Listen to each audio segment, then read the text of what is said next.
In the pitch-black waters off Guadalcanal on the night of August 8th and 9th, 1942, 4 Allied heavy cruisers slipped beneath the waves, and more than 1,000 men died in the fire, steel, and salt water. The Battle of Savo Island, also known in Japanese sources as the First Battle of the Solomon Sea, was not just a defeat, it was a slaughter. It remains one of the most catastrophic naval disasters in U.S. history, eclipsed only by Pearl Harbor and sheer loss and shock. Hello, and welcome to Deadliest Disasters. Just days before the battle, on August 7th, the United States had launched its first major amphibious assault of the Pacific War, the invasion of Guadalcanal, Tulagi, and Florida Island.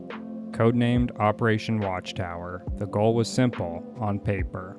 Deny the Japanese the chance to establish airfields that could threaten the supply routes between the US and Australia.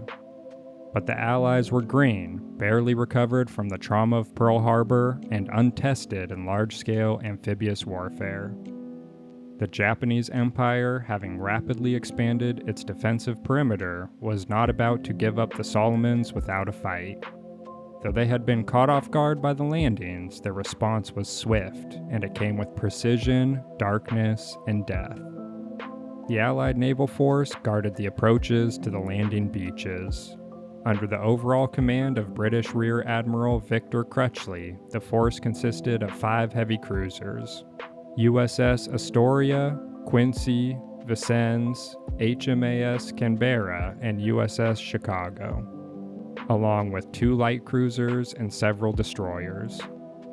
However, the defenses were loosely organized and the command structure unclear. The entire force was worn thin from days of constant tension, poor rest, and inadequate communication. Most importantly, the Allied forces vastly underestimated the Japanese. The Imperial Japanese Navy dispatched a powerful task force under Vice Admiral Gunichi Mikawa, consisting of 7 cruisers and 1 destroyer. These ships, veterans of earlier campaigns, moved like assassins in the night. With better night optics, radar discipline, and years of experience in night fighting, the Japanese force steamed undetected through the darkened sea channels between the islands. Mikawa's force had spotted Allied ships during their advance, but was not detected in return. They had no air cover and risked daylight exposure the next morning. Still, they took the gamble, one that would pay off in blood. At approximately 1:43 a.m., the Japanese opened fire just northwest of Savo Island. The first victim was the Australian cruiser Canberra, which was hit by multiple shells and torpedoes in a matter of minutes. She lost power almost instantly. Crew members were trapped below decks as fires engulfed compartments, burning men alive or asphyxiating them in the choking smoke. The captain would later be found barely conscious, dying on the bridge, surrounded by corpses. Next came the American cruisers Astoria, Quincy, and Vincennes. All 3 were hit within a matter of minutes. The Japanese ships, firing accurately and rapidly, raked the cruisers with armor-piercing shells that tore through their steel like paper. Magazines exploded, turrets were decapitated. Oil-fed fires ignited inside the ships, cooking sailors alive or sending them overboard in panic, many of whom would die in the oily, flaming sea or be pulled under by suction as their ships went down in the dark sea. On the Quincy, chaos ensued. A shell hit near the bridge, killing most of the command staff instantly. The ship's guns returned fire, but in the confusion, some guns even targeted Astoria, a fellow U.S. cruiser.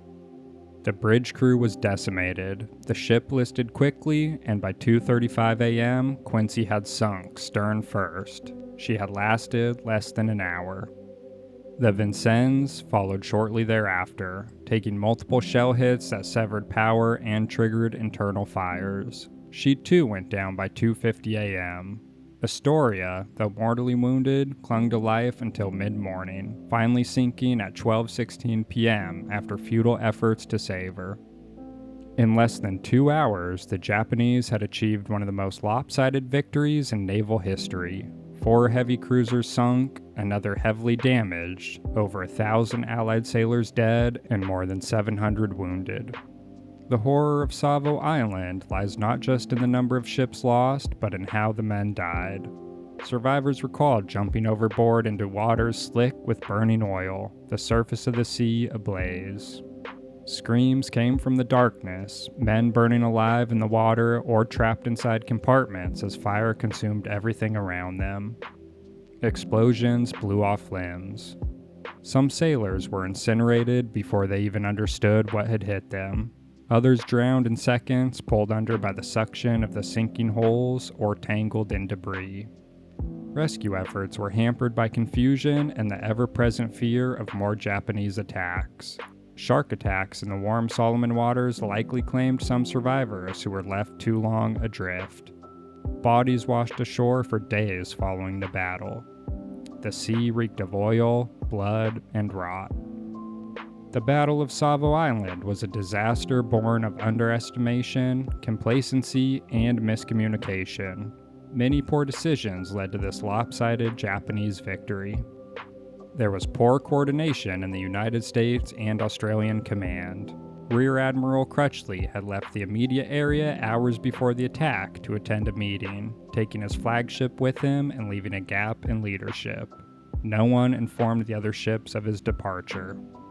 The Allied forces had severe radar limitations and lack of air reconnaissance. Unlike the Japanese, most Allied ships did not make effective use of radar. Even those with basic radar technology had operators who were poorly trained or unaware of what to look for.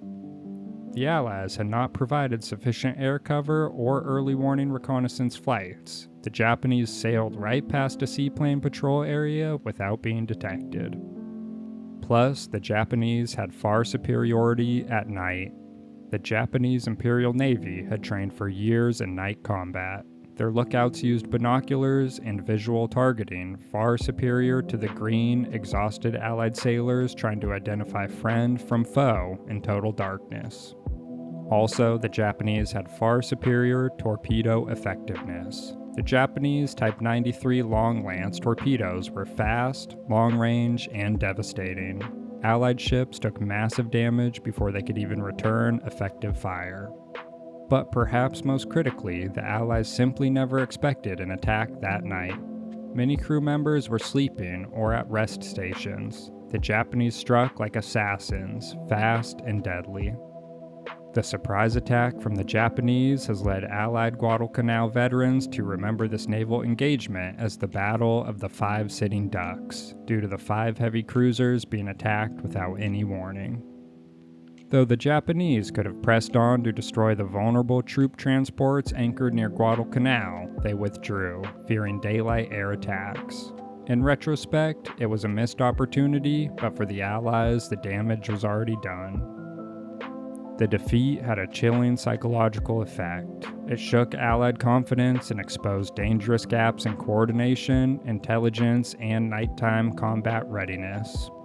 The waters around Savo Island would be dubbed Iron Bottom Sound due to the number of ships that would join the graveyard beneath its waves.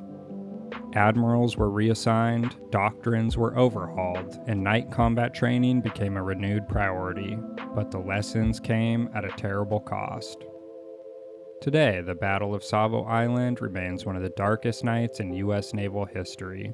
It is overshadowed by other famous battles like the Midway, Leyte Gulf, and Okinawa, but for those who served in the Solomons campaign, Savo Island was a waking nightmare. The wrecks still lie there, silent steel tombs on the seabed, each one a time capsule of a moment when the sea boiled with flame and men screamed into the night. It was the price of underestimation and the brutality of war at sea. Thank you all for tuning in. Please like and subscribe and let me know what other topics you'd like me to cover. This has been Deadliest Disasters.